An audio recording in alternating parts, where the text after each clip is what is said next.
సుప్రీంకోర్టులో వెలువడినటువంటి తీర్పుపై మాట్లాడేందుకు ప్రస్తుతం మనతో పాటు మహబూబ్నగర్ ఎంపీ డీకే అరుణ గారు.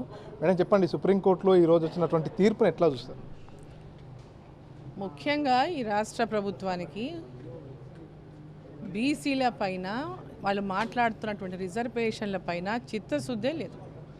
కేవలం ఎన్నికలప్పుడు హామీ ఇచ్చాం కాబట్టి ఏదో మేము మమ అనిపించాలనేటటువంటి విధంగానే డ్రామా చేస్తున్నారు తప్ప వాళ్ళకి చిత్తశుద్ధే లేదు. బీసీ రిజర్వేషన్ల పైన చిత్తశుద్ధి ఉంటే ఈ విధమైనటువంటి రాజకీయం ఉండేది కాదు. వాళ్ళు కేవలం రాజకీయం కోసం మాత్రమే 42% బీసీల రిజర్వేషన్ల గురించి మాట్లాడుతున్నారు తప్ప వాళ్ళకి చిత్తశుద్ధి లేదో మేము చేసినాము, ఏదో కాలేదు, ఏదో వాళ్ళు సపోర్ట్ చేయలేదు, వీళ్ళు సపోర్ట్ చేయలేదు అని మాట్లాడడానికి మాత్రమే వాళ్ళు ఈరోజు ఈ యొక్క బీసీ రిజర్వేషన్ల పైన మాట్లాడుతున్నారు తప్ప ఈ రాష్ట్ర ప్రభుత్వానికి చిత్తశుద్ధి అనేది లేదని చాలా స్పష్టంగా అందరికీ అర్థమైంది. ఈరోజు సామాన్య ప్రజలకు కూడా అర్థమైంది.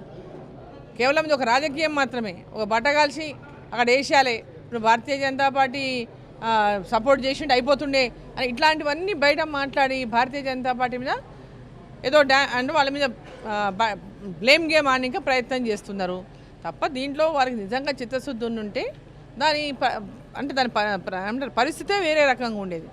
ఈరోజు నిజంగా చిత్తశుద్ధి ఉండుంటే వాళ్ళు ఎంబడే ఆనాడే ఎలక్షన్లు జరిపి వాళ్ళు ఇమ్మీడియట్గా పార్టీ పరంగా ఇవ్వాల్సి ఉండే. ఇదంతా ఒక ప్రాసెస్. ఈ ప్రాసెస్ని దీన్ని ఒక పక్క నడిపిస్తూ ఆ రిజర్వేషన్ కోసం మీరు ఏం చేయాలనుకున్నారో ఆ చిత్తశుద్ధితో దాన్ని నడిపించి పార్లమెంట్ వరకు తీసుకెళ్ళి అందరినీ కోఆర్డినేషన్ చేసుకొని ఆ విధమైనటువంటి పద్ధతిలో ముందుకు పోయి ఇక్కడ మీరు ఎలక్షన్లో ఒక పక్క 42% రిజర్వేషన్ అయితే మీరు అంటున్నారో బీసీలకు, ఆ రకంగా బీసీలకు రిజర్వేషన్లు మీ పార్టీ పరంగా ఇచ్చి ముందుకు పోయేది ఉండే. అందరూ దాన్ని ఫాలో అవుతుండ్రు. ఇప్పుడు కూడా అందరు సపోర్ట్ చేసినారు కదా, సపోర్ట్ చేయకుండా ఎవరు లేరు కదా, మేము కూడా సపోర్ట్ చేసినాం.